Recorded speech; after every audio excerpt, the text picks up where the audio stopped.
Hallelujah. സ്തോത്രം. ദൈവത്തിനു മഹത്വം. എല്ലാ ദൈവമക്കൾക്കും കർത്താവിൻ്റെ അതിപരിശുദ്ധമായ നാമത്തിൽ എൻ്റെ സ്നേഹവന്ദനം അറിയിക്കുന്നു. ഇന്ന് ഞാൻ വായിക്കാൻ പോകുന്നത് സങ്കീർത്തനം 14 എല്ലാവരും ശ്രദ്ധയോടെ കേൾക്കുക, അനുഗ്രഹം പ്രാപിക്കുക. ദൈവം ഇല്ല എന്ന് മൂഢൻ തൻ്റെ ഹൃദയത്തിൽ പറയുന്നു.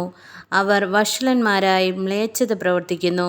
നന്മ ചെയ്യുന്നവൻ ആരുമില്ല. ദൈവത്തെ അന്വേഷിക്കുന്ന ബുദ്ധിമാനുണ്ടോ എന്ന് കാണുവാൻ യഹോവ സ്വർഗത്തിൽ നിന്ന് മനുഷ്യപുത്രന്മാരെ നോക്കുന്നു. എല്ലാവരും വഴിതെറ്റി ഒരുപോലെ കൊള്ളരുതാത്തവരായി തീർന്നു.